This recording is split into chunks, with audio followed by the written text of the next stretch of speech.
కల్తీ నెయ్యి రిపోర్ట్ పై ఒక విచిత్రమైన వాదన జరుగుతోంది. నెయ్యిలో జంతువుల కొవ్వు కలవలేదు, అదంతా తమ పార్టీపై తీసిన అభాండం అని వైసీపీ విరుచుకుపడుతోంది.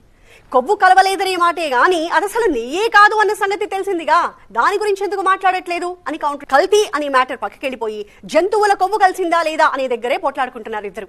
ఇంతకీ లడ్డూ ప్రసాదంలో కల్తీ నెయ్యి వాడారు అని అనడం కూడా తప్పేనేమో. ఎందుకంటే నెయ్యిలో అదో ఇదో కలిపితే దాన్ని కల్తీ నెయ్యి అంటారు. అది అసలు నెయ్యే కాదు అన్నప్పుడు కల్తీ నెయ్యి అనే మాట తప్పే అవుతుందిగా.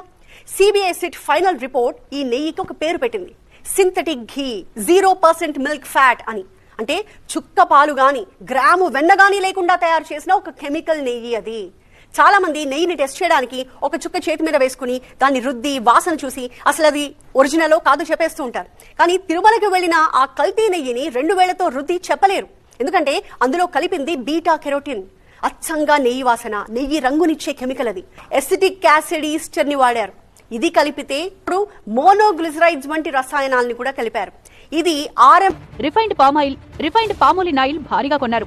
మరికొన్ని కంపెనీల నుంచి lactic acid, acetic acid ester, monoglyceride chemicals కొన్నారు. బోలేబాబా డైరీలోని 3 ఉద్యోగులతో కలిసి ఈ కంపెనీ డైరెక్టర్స్ అయిన పోమిల్ జైన్, విపిన్ జైన్ కల్తీ నెయ్యి తయారు చేయడం మొదలుపెట్టారు. అంటే ఎక్కడా పాలు, వెన్న వంటివి సేకరించకుండా కొద్దిపాటి నెయ్యికి palm oil, palm kernel oil, palmolein oil, కొన్ని యాసిడ్స్ కలిపి కల్తీ నెయ్యిని తయారు చేశారు. ల్యాబ్ టెస్ట్ లో పాస్ అవ్వడానికి, మంచి సువాసన వచ్చేలా చేయడానికి మరికొన్ని కెమికల్స్ కలిపారు.